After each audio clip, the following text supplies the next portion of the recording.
Bir adamın iradesiyle yüz binlerce insan aynı bayrağın altına toplanabilir mi? Aynı selamla birleşebilir mi? Aynı sese itaat edebilir mi? Ve daha da korkuncu, bir insan kitleleri ölüme sürükleyecek kadar etkili olabilir mi? Bu soruların cevabı tek bir isimde gizli. Adolf Hitler.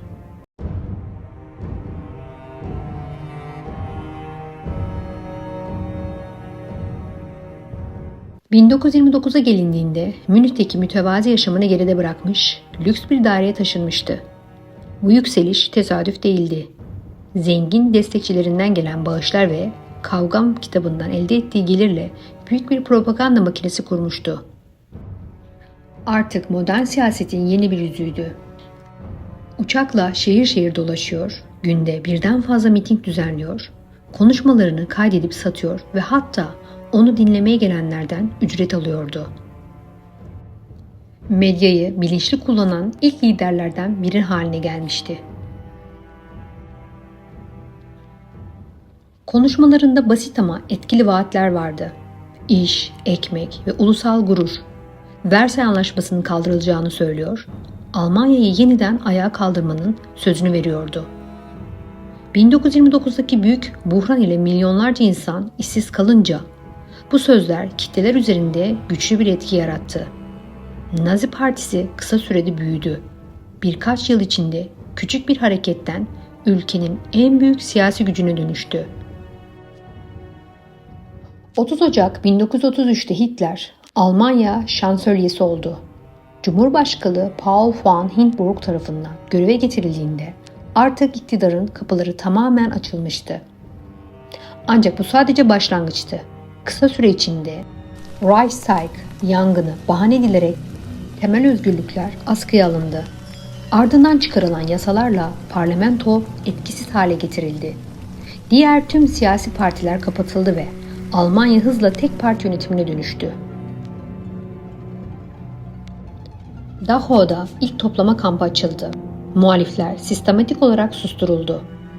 Hitler iktidarını sağlamlaştırdıktan sonra tek bir hedefe odaklandı. Savaşa hazırlık. Ancak önce içerideki tehditleri ortadan kaldırmalıydı.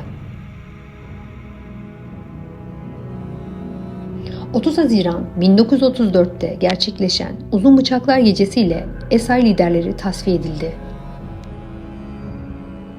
Hitler'in iktidarını mutlaklaştırmak için attığı en karanlık ve en hesaplı adımlarından biriydi. Çünkü o artık sadece dış düşmanlarla değil, kendi yarattığı gücün içindeki tehditlerle de yüzleşmek zorundaydı. Ve özellikle paramiliter yapı olan Esay'ın giderek büyümesi, disiplinsizliği ve ordu üzerindeki hakimiyet kurma arzusu, Almanya'nın geleneksel askeri elitini açıkça rahatsız ediyordu. Esay'ın lideri Ernst Röhm kendisini yeni Almanya'nın ordusunun başında görüyordu ve bu durum profesyonel subay kadroları için kabul edilemezdi. Hitler ise çok iyi biliyordu ki yaklaşan savaş planlarını hayata geçirmek için düzenli ordunun yani Reichswehr'ın desteğini kaybetmemesi gerekiyordu. Bu yüzden yıllardır yanında olan Röhm'ü ve onun binlerce sadık adamını gözden çıkarmaya karar verdi.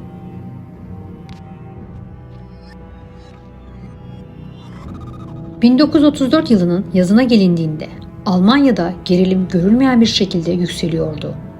Hitler dışarıya karşı sakin ve kontrol sahibi bir lider görüntüsü verirken perde arkasında son derece ince hesaplanmış bir plan kuruyordu. Ve bu planın merkezinde Esay liderlerini tek bir yerde toplamak ve onları hazırlıksız yakalamak vardı. 30 Haziran sabahı Bavyera'daki Bad Wiessee kasabasında bulunan bir otelde sözde bir toplantı ve dinlenme programı için toplanan Esay yöneticileri aslında yaklaşan sonlarından habersizdi. Çoğu birkaç gün sürecek bir konferans ve tatil beklentisi içindeydi. Ancak Hitler'in zihninde bu toplantı bir tasfiye operasyonunun başlangıcıydı. Şafak sökerken Hitler yanında en güvendiği birliklerle birlikte otele doğru ilerledi. Saatler sabahın erken saatlerini gösterdiğinde elinde tabancasıyla merdivenleri hızla çıktı ve doğrudan Röhm'ün odasına yöneldi. Kapıyı sertçe açtığında içerideki sahne sıradan ama birkaç saniye içinde tarihin akışını değiştirecekti. Hitler silahını doğrultarak tutuklusun dediğinde bu sadece bir emir değil, aynı zamanda yılların ittifakının sonuydu. Röhm ve diğer SI liderleri kısa sürede etkisiz hale getirildi. Otel adeta bir hapishaneye dönüştü. Hitler en küçük direnişin ihtimaline karşı her detayı düşünmüş, hatta içeride çıkabilecek bir kavga ihtimaline karşı mobilyaları bile sabitleyip çiviletmişti. Bu ilk hamle sadece başlangıçtı. Takip eden saatler ve günlerde operasyon Münih ve Berlin'in başta olmak üzere ülkenin dört bir yanına yayıldı. Listeler önceden hazırlanmıştı ve bu listelerde sadece SA üyeleri değil, Hitler'in potansiyel tehdit olarak gördüğü herkes yer alıyordu. Tutuklamalar hızla infazlara dönüştü. İnsanlar gece yarısı evlerinden alındı. Sorgusuz, sualsiz öldürüldü ve bu süreçte hiçbir hukuki mekanizma işletilmedi. Çünkü bu artık bir devlet operasyonundan çok bir güç gösterisiydi. Ernst Röhm birkaç gün sonra hapishanede son teklifini aldı. Kendisini infaz etmesi için bir silah verildi. Ancak bunu reddettiğinde Hitler'in emriyle kurşuna dizildi. Bu infaz sadece bir liderin ölümü değil, aynı zamanda SA'nın siyasal gücünün tamamen yok edilmesi anlamına geliyordu. Bu süreçte yüzlerce kişi hayatını kaybetti. Ancak resmi rakamlar her zaman daha düşük gösterildi. Gerçekte ise bu, Nazi rejiminin kendi içinde gerçekleştirdiği ilk büyük kanlı temizlikti. Bu olayın ardından Hitler, Alman ordusunun ve muhafazakar elitlerin güvenini kazanmayı başardı. Çünkü onlar için asıl tehdit kontrolsüz bir kitle gücü olan SA'ydı ve Hitler bu tehdidi ortadan kaldırarak düzenin garantörü olduğunu göstermişti.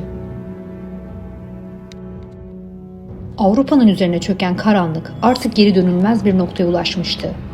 9 Kasım 1938 gecesi başlayan ve tarihe Kırık Cam Gecesi olarak geçecek olan o organize şiddet dalgası, yalnızca camların kırıldığı bir program değil, bir toplumun sistemli yok edilişinin açık ilanıydı. Çünkü o gece binlerce sinagog ateşe verildi. Yahudilere ait dükkanlar yağmalandı. Vitrinler parçalandı. Sokaklar kırık camlarla doldu ve bu yüzden bu isimle anıldı. Fakat asıl kırılan camlar değil, insanlığın sınırlarıydı. Nazi rejimi artık Yahudileri yalnızca dışlamakla kalmıyor. Onları toplumdan tamamen silmek için açık bir şiddet politikası yürütüyordu. Ve yaklaşık 30 bin Yahudi erkek o gecenin hemen ardından tutuklanarak toplama kamplarına gönderildi. Ancak serbest bırakılmaları için tek şart vardı: Almanya'yı terk edeceklerine dair söz vermeleri. Yani bu baskı aslında kitlesel bir sürgün planının zorla uygulanmasıydı. Hitler'in zihninde Yahudiler yalnızca bir düşman değil, Almanya'nın çöküşünün kaynağı olarak görülen yıkıcı bir unsurdu. Ve bu saplantı 30 Ocak 1939'da Reichstag önünde yaptığı konuşmada açık bir tehdide dönüştü. Çünkü yeni bir dünya savaşı çıkması halinde Avrupa'daki Yahudilerin yok edileceğini ilan etti. Bu sözler o an için tam anlamıyla anlaşılmasa da aslında yaklaşan soykırımın açık bir habercisiydi.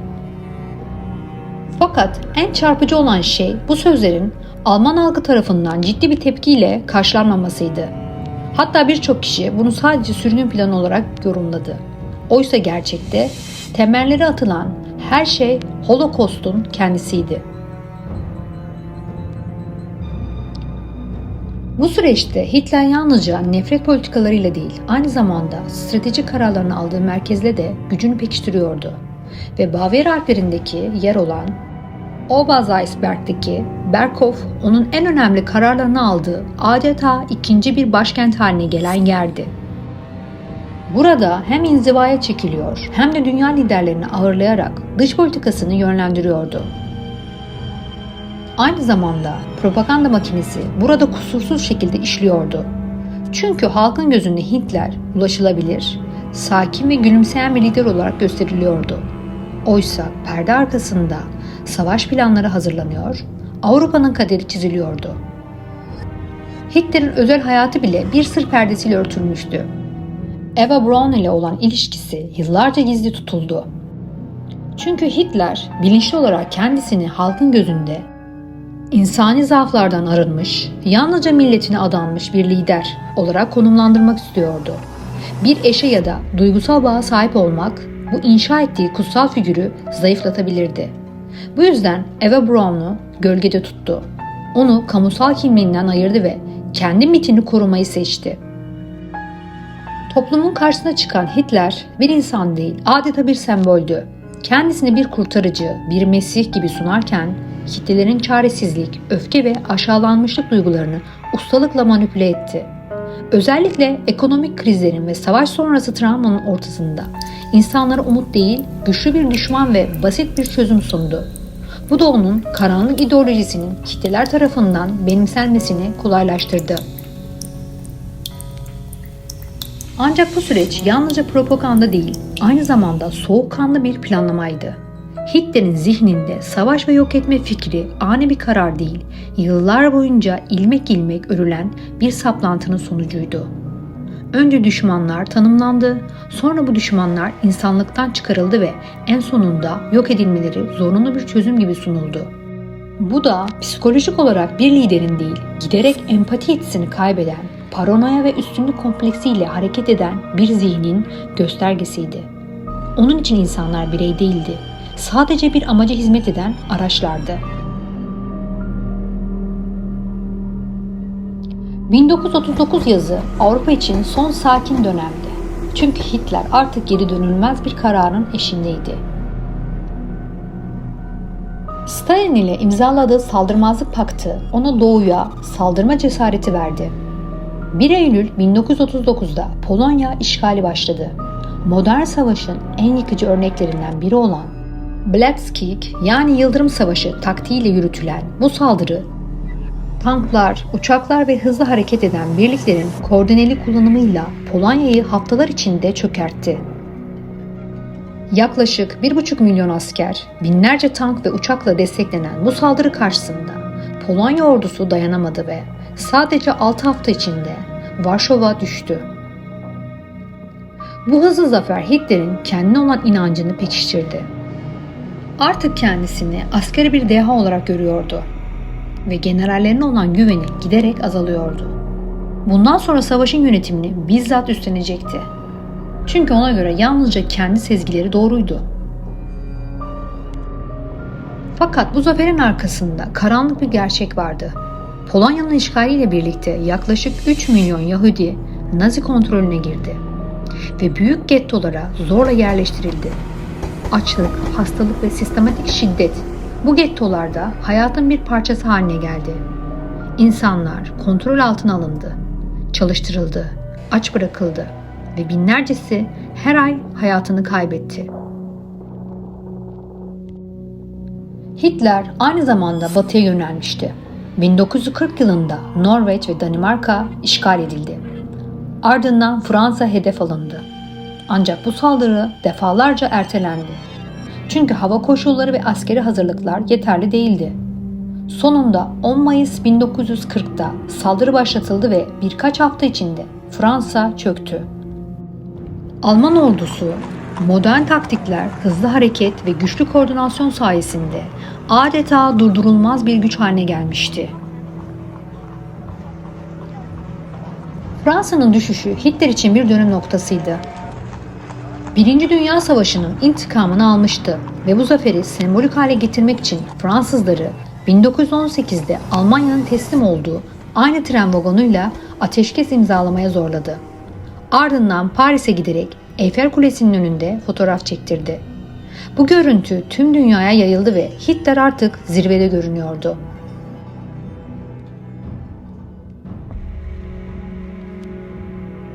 Ancak bu yükseliş uzun sürmeyecekti. Britanya teslim olmadı. Hava savaşları başladı. Hitler İngiltere'yi anlaşmayla dize getirmek istese de başarısız oldu. Bu onun ilk büyük aksiliğiydi ve savaşın kolay olmayacağını gösteren ilk işaretti.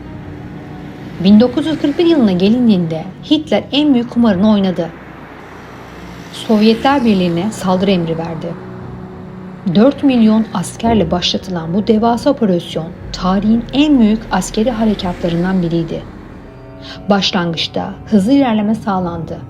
Geniş topraklar ele geçirildi. Ancak bu ilerleyişin arkasında yine korkunç bir gerçek vardı. Einsatzgruppen adı verilen ölüm mangaları ordunun arkasından gelerek Yahudileri, siyasi muhalifleri ve sivilleri sistematik olarak katlediyordu. Bu infazlar giderek genişledi ve kadınlar ile çocuklar da hedef haline geldi. Hitler zaferin yakın olduğuna inanıyordu. Sovyetler Birliği'nin birkaç ay içinde çökeceğini düşünüyordu.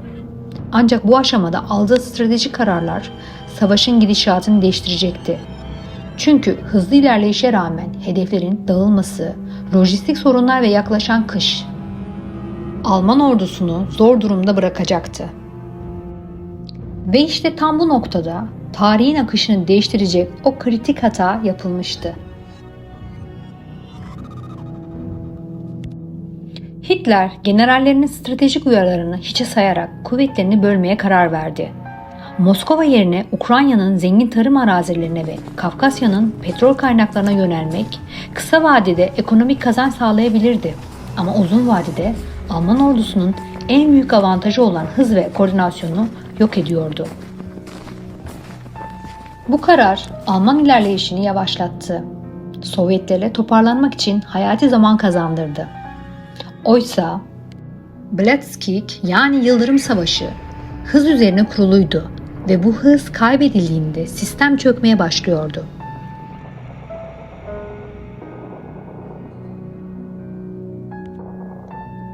Ekim 1941'de nihayet Moskova'ya yönelik saldırıyı başlattığında artık çok geçti. Çünkü Rus kışı kapıya dayanmıştı.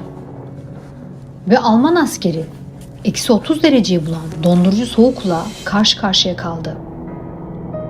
Donan silahlar, çalışmayan motorlar, yetersiz kıyafetler ve tükenen erzak. Wehrmacht'ı yavaş yavaş felce uğrattı. Ardından gelen Sovyet karşı saldırısı Alman hatlarını yüzlerce kilometre geri itti ve bu Hitler için ilk büyük kırılmaydı. Sovyetler Birliği çökmemişti. Aksine direniyordu ve sanki sınırsız insan gücü ve kaynaklara sahipmiş gibi savaşmaya devam ediyordu. Bu durum Hitler'i öfkelendirdi. Her zamanki gibi suçu başkalarına yükledi. Generallerini başarısızlıkla suçladı.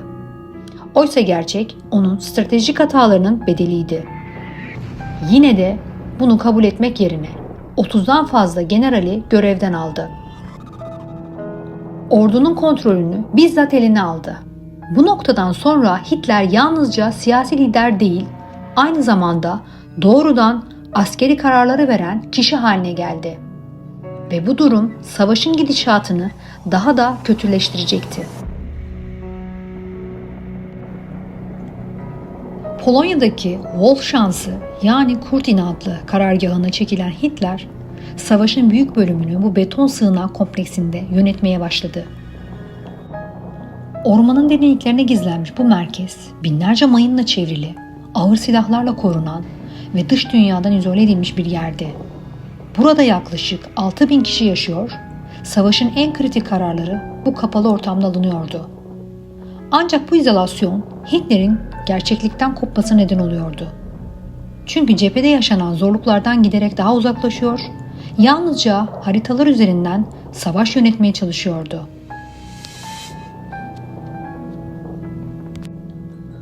Aynı dönemde Nazi rejimi en karanlık planını hayata geçirmeye başladı. 20 Ocak 1942'de düzenlenen Wannsee Konferansı'nda Avrupa'daki Yahudilerin sistematik olarak yok edilmesi planı resmileştirildi ve nihai çözüm adı verilen bu plan milyonlarca insanın ölüm fermanıydı. Artık hedef yalnızca sürgün değil, doğrudan imhaydı. Toplama kampları ölüm fabrikalarına dönüştürüldü ve insanlar trenlerle bu kamplara taşınarak saatler içinde gaz odalarında öldürülmeye başlandı. Bu süreçte 6 milyon Yahudi sistematik olarak yok edildi. Ve bu insanlık tarihinin en büyük trajedilerinden biri olarak kayda geçti.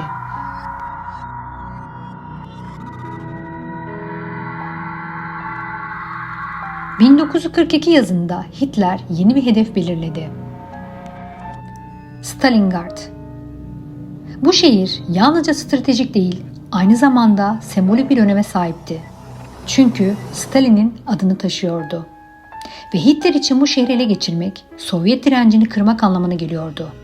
Ancak şehirde başlayan çatışmalar kısa sürede bir kabusa dönüştü.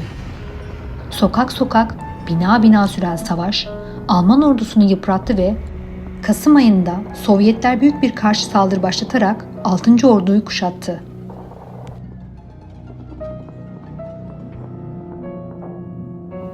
Kuşatma altındaki Alman askerleri açlık, soğuk ve umutsuzlukla mücadele ediyordu. Yiyecek yoktu, cephane tükenmişti ve yardım gelmiyordu. Buna rağmen Hitler geri çekilme emri vermeyi reddetti. Çünkü ona göre geri adım atmak zayıflık göstergesiydi. Buna inat yüz binlerce askerin ölümüne yol açtı ve 2 Şubat 1943'te Alman 6. Ordusu teslim oldu. Bu olay Nazi Almanyası'nın ilk büyük teslimiyeti ve savaşın dönüm noktasıydı.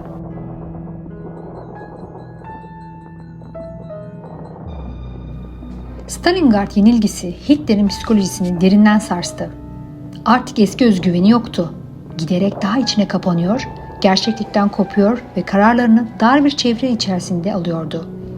Sağlığı da hızla kötüleşiyordu. Kalp sorunları ve Parkinson belirtileri ortaya çıkmış, kişisel doktoru tarafından verilen sayısız ilaç ve enjeksiyonla ayakta tutulmaya çalışıyordu. 1944'e gelindiğinde savaşın dengesi tamamen değişmişti. Müttefikler batıdan, Sovyetler doğudan ilerliyor, Almanya her cephede geri çekiliyordu.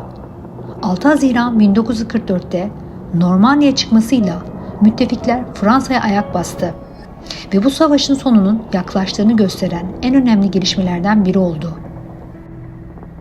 Hitler ise hala mucizevi silahların savaşı kurtaracağına inanıyor, V2 roketleri ve diğer ileri teknolojilere umut bağlıyordu. Ancak bu silahlar savaşın gidişatını değiştirmeye yetmedi. 1945'in başlarında Hitler Berlin'e çekildi ve Führer sığınağına kapandı. Yerin metrelerce altında bulunan bu beton yapı onun son sığınağı olacaktı.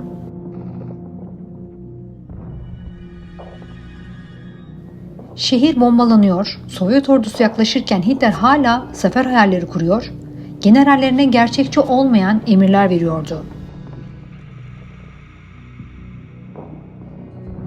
22 Nisan 1945'te gerçeği kabul etmek zorunda kaldı. Hiçbir kuvvetin onu kurtaramayacağını anladı. Son günlerinde en sadık görünen adamlarının bile ihanet ettiğini öğrendiğinde öfke nöbetleri geçiriyor, paranoyası artıyordu. Bütün bunlara rağmen Eva Braun ile evlenerek hayatının son kararlarından birini verdi. 29 Nisan'da siyasi vasiyetnamesini yazdı. Bu belgede bile sorumluluğunu başkalarına yüklemeye devam etti. Yahudilere olan nefretini son ana kadar sürdürdü. 30 Nisan 1945'te Berlin'deki sığınağında intihar etti. Kısa süre sonra cesedi yakıldı ve böylece tarihin en karanlık figürlerinden birinin hikayesi sona erdi. Ardında bıraktığı yıkım, milyonlarca insanın ölümü ve insanlık tarihinin en korkunç suçlarından biri olarak hafızalara kazındı. Adolf Hitler'in yükselişi yalnızca bir adamın hikayesi değil, aynı zamanda bir toplumun nasıl manipüle edileceğinin, nefretin nasıl sistematik bir politikaya dönüşebileceğinin ve kontrolsüz gücün insanlığı nasıl felakete sürükleyebileceğinin en çarpıcı örneklerinden biridir. O, tarihin gördüğü en yıkıcı liderlerden biri olarak ardında yalnızca yıkım ve acı bırakmıştır.